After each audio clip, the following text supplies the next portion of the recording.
Hello, everybody. Happy Tuesday. I'm going to go ahead and bring my special guest up here. You see her. It is Jessica Holmes. So, good evening, everybody, and welcome. Thank you for tuning in to another edition of Tuesdays with Tamika. I am Tamika Walker Kelly, your favorite music teacher and the president of the North Carolina Association of Educators. Now, first, I just want to celebrate with you. Happy National Voter Registration Day. I know that if you are viewing this, that you are registered to vote. But just in case you aren't, we are going to drop links in the chat to help get you registered today. And why should you be registered? Well, because of our special guest today. I am joined by Jessica Holmes, and to our NCAE family, I'm sure her face is very familiar, but she is also NCAE endorsed candidate for North Carolina Secretary of Labor. So, Jessica, I am so glad to welcome you to Tuesdays with Tamika. Would you like to say hello to the people? Hello to everyone, and not only am I NCAE's current endorsed candidate for Commissioner of Labor, but before then, I was NCAE's endorsed candidate for Wake County Commissioner. That is amazing. And so I'm just so glad you are here today. I'm super excited. So, Jessica, I wanted to have you on here because you have a unique story and you have a long association with NCAE. So, many of our members will remember that Jessica worked as a staff attorney in the NCAE Advocacy Center, and she is still an NCAE member, a proud NCAE member. So, can you? Proud. I love it. And she wore her shirt today. I'll just say it. All right. So, can you tell us a little bit about your background, Jessica, and what you feel most qualifies you to be labor commissioner? Well, one of the first things that I want to acknowledge is the role that public education and public school teachers played in my life.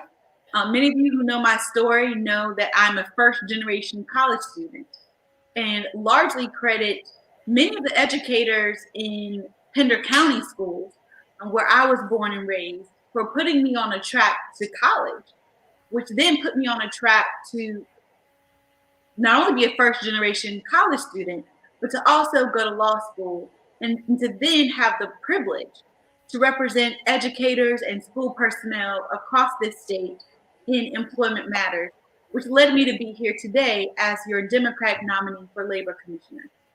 Why Labor Commissioner? Many people ask. Many people only know the position because of the face in elevators, but the position is about so much more than that.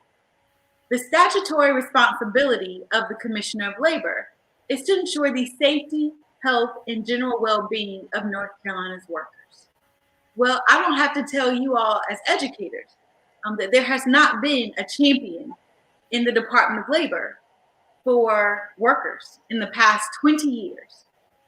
Labor became a passion of mine long before I even understood the concept of workers' rights. My mom, I'm the eldest of 5 children. She worked in various meatpacking plants across eastern North Carolina. She sustained a workplace injury in a factory.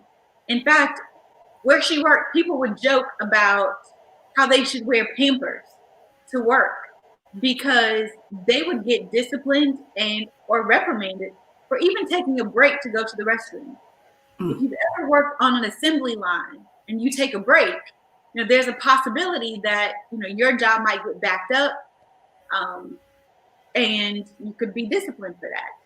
Well, when my mom sustained that injury, as someone who didn't have a high school diploma, let alone a college degree, as you can imagine, it hurt her ability to then provide for financially affordable housing and to make ends meet and put food on the table for myself and my 4 younger siblings. One of my most vivid childhood memories is visiting her in the hospital after she sustained that workplace injury and not understanding why she wouldn't jump off the bed and come home with her 5 children. It would be many, many years before I would understand the concept of workers' rights. But once I did, I decided to dedicate my professional career as an attorney by being a workers' rights advocate and a champion of workers, because oftentimes the voices of workers are often missing from the conversation at far too many board tables. I really appreciate that. You know, one of the things that in recent years we've been talking a lot about is education as labor. And, you know, we've been fighting a very long time here in North Carolina, and particularly around NCAE, for collective bargaining rights for educators as public school workers, and also uniting that fight with our parents and our community around Fight for 15 and raising the minimum wage and safe working conditions for workers. And so I appreciate that you are using your platform to make sure that all workers have safe working conditions, and that mirrors very much, you know, what we're doing as NCAE. And so I appreciate that so very much. Back it up for a minute and say, congratulations, Madam President. Thank you. I'm so proud of you. I'm so proud of your leadership. We share in common a mentor in Rodney Ellis, Right. who was part of the team who hired me as an attorney at NCAE and was a part of those initial conversations in getting me to run for the Wake County Board of Commissioners. I'll also note, when we talk about due process for educators, I was a part of NCAE's litigation team that saved career status for our educators. I very much believe in due process in the workplace. I very much believe in the fight for 15, and was very proud when right here in Wake County, we ensured that all of our bus drivers were paid a minimum wage of $15 an hour. That's amazing, because, you know, we're still fighting that fight, you know, statewide in so many places, and your leadership has definitely shown in Wake County, and we can't wait to see that done statewide as well, because our ESP members in our organization, I don't have to tell you, you know, they are some of the hardest working individuals in the school system, and they should be acknowledged. Memorable. You know, I love my educators, but it's so important that we talk about all of our school employees, because the school can't run without them. You know, for many kids, the very first smile that they might see in the run of a day might be their bus driver. Then once they get to school, many kids like myself who are dependent on the free breakfast and the free lunch, the very next place I would go would be to the cafeteria.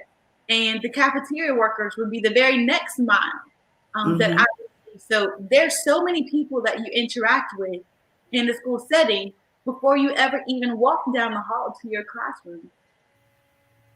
I appreciate you noting that, because that gets lost in a lot of conversations. We aren't just for teachers, and I'll just say that to all of y'all out here. We aren't just for teachers, but we're for every public school worker in the building. And thank you, Jessica, for sharing your story and why workers' rights is such a personal issue for you. Many people are unaware of the many important roles that the Secretary of Labor occupies in North Carolina. So can you explain a little bit more, like you said, about the position and what you would do differently as Commissioner of Labor? Well, for starters, I look forward to working with NCAE and continuing doing things like marching for better wages for our school employees, marching for safer classrooms. I recall there are school employees working in buildings with mold. There are school employees working right now in unsafe working conditions. Right now, we are in the middle of the greatest public health crisis of most of our lifetimes when it comes to COVID-19. Do we go back into our classrooms, or do we continue virtual learning? And what could be more relevant right now than having a Commissioner of Labor who is committed, such that when our school employees and our children walk back into those classrooms, that they are safe and that they have the resources that they need in order to conduct learning that is positive and productive, but also safe for everyone involved. I have marched down Jones Street with NCAE, and I will be very proud to do so as Commissioner of Labor. Also, the Commissioner of Labor plays a very important role on the Council of State.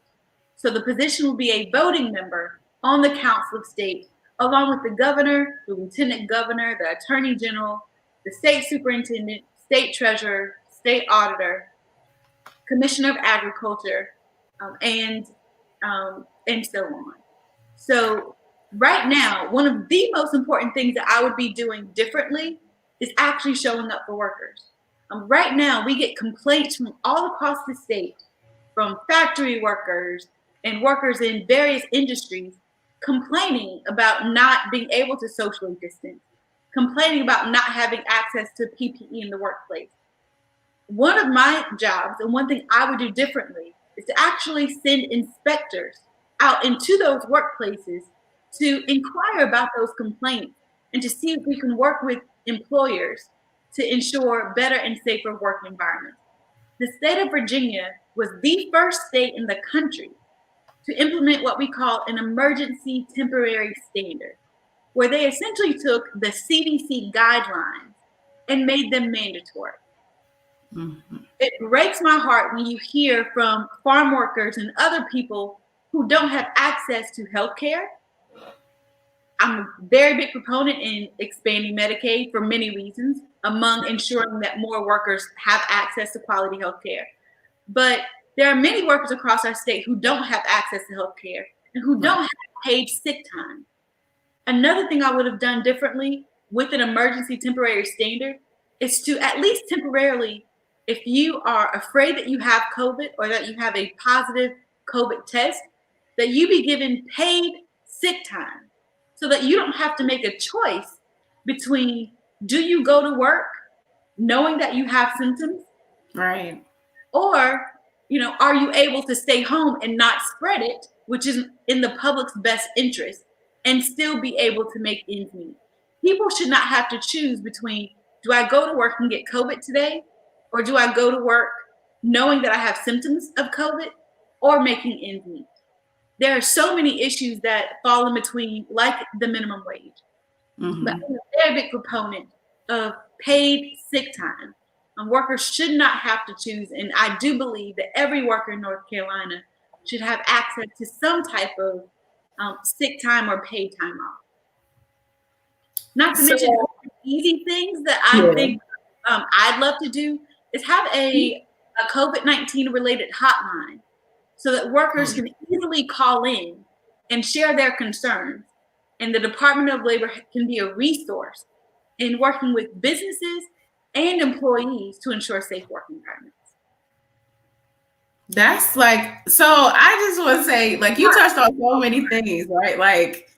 Like we as educators, y'all know, if we were in a teacher's lounge and we were face to face, we'd be like, yeah, she talked about all the things that I would talk about. But, the conditions of our school buildings is a really critical factor around safe reopening. We know that many of our school districts, like you said, have buildings that have mold, not really proper ventilation systems and things of that nature, and the working conditions of our parents too. And we want to make sure that our parents are fine, our students are fine, and our educators are well.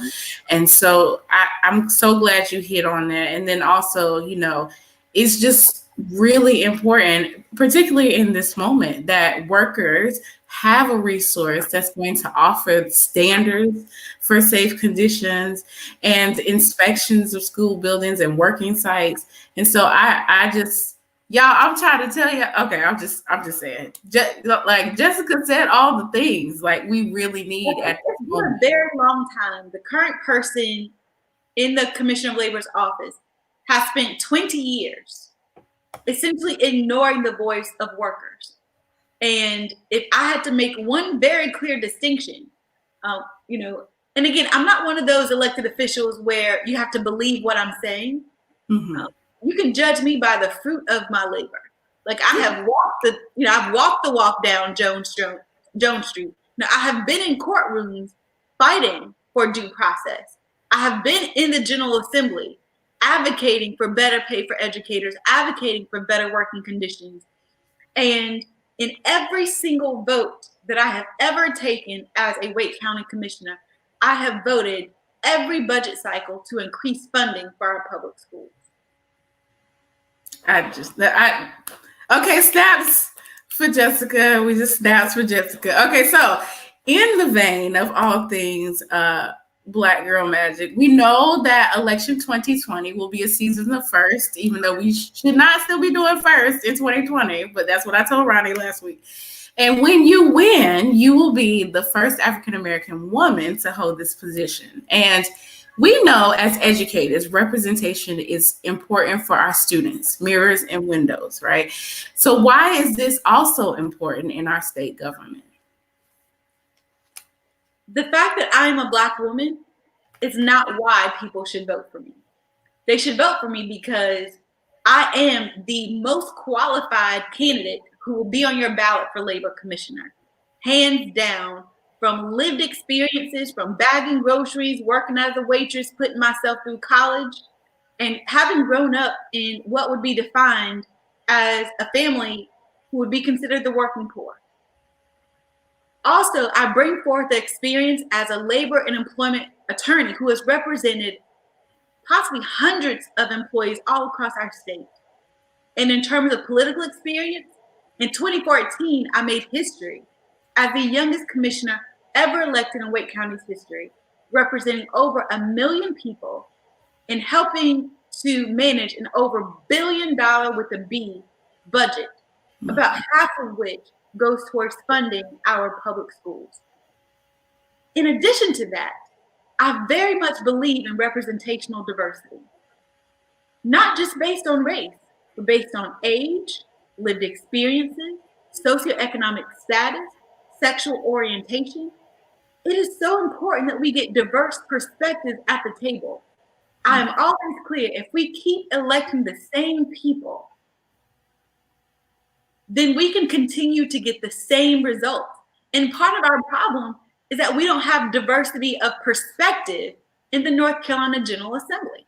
We have people legislating about us, but not necessarily for us, at least not for our good anyways. And I think a lot of that could be solved if we had more diversity of perspectives in terms of age and race and socioeconomic status and so many other things, instead of having a primarily undiverse group of people making decisions that impact all of us.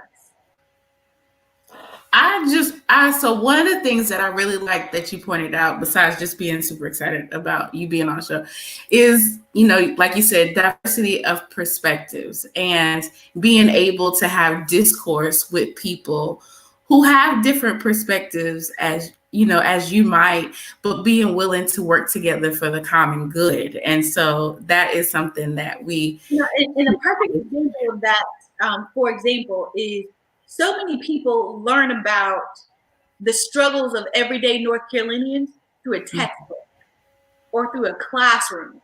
You have people making decisions about food stamps that have never been on food stamps. I know what that's like. You have people making decisions regarding affordable housing who have never needed affordable housing. So, that goes further into what I mean about diversity of perspectives. And for example, one of the reasons I'm so excited, in particular, about Jen Mangum, who's running for state superintendent, again, I'm talking diversity of perspectives. Right. We need a real bona fide educator in that role. Absolutely. And I can't wait because, Jen will be on the show too a few weeks from now. And another NCAE endorsed candidate and another NCAE member. And so I can't wait for her to be on the show as well. And so, Jessica, if we could talk about all of the things today, we would, but our show is only at half hours. And so I thank you so much for sharing not only why cultural diversity is important in government, but like you said, diversity of perspectives.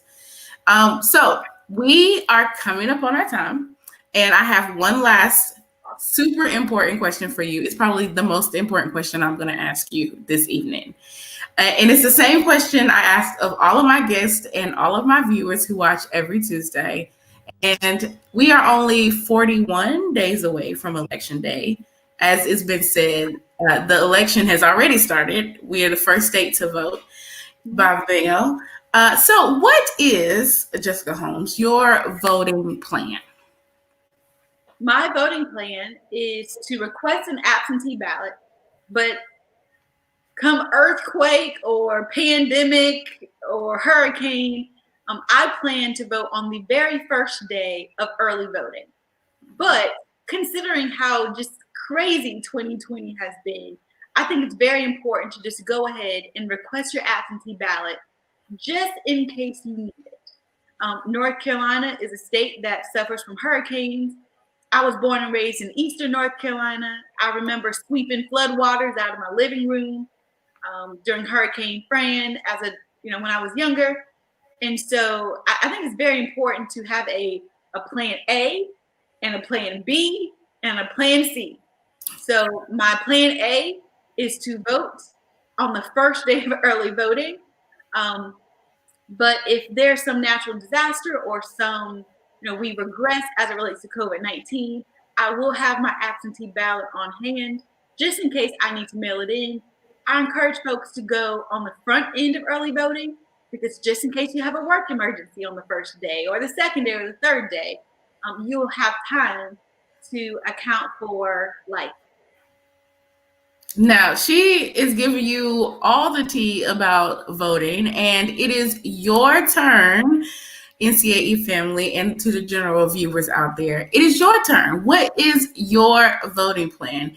Here at NCAE, we encourage you, whatever route you choose, to make sure that you have a plan so that you can cast your vote and use your voice in this election. So you heard Jessica talk about vote by mail. And if you do that, there are lots of ways that we can get information to you to help you do it correctly so that your vote is cast. You can early vote and you can go on the first day and you can bring your mask, whatever designer mask you want to bring, and you can bring your own pen.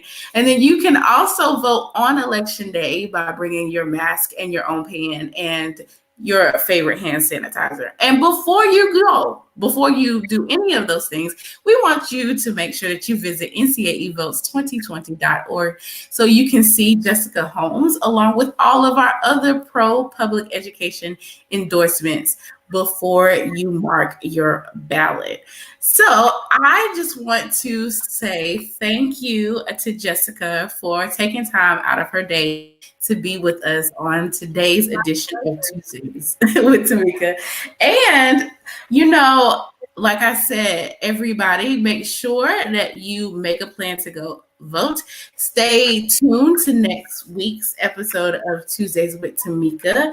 I'm sure we will see and hear a lot more from Jessica. And if you want to get connected to her campaign, she can drop her information on the replay chat of this as well and share with our network. So excited that you came on, excited that you decided to spend a good half hour with us. Thank you all so very much and have a great evening. Bye.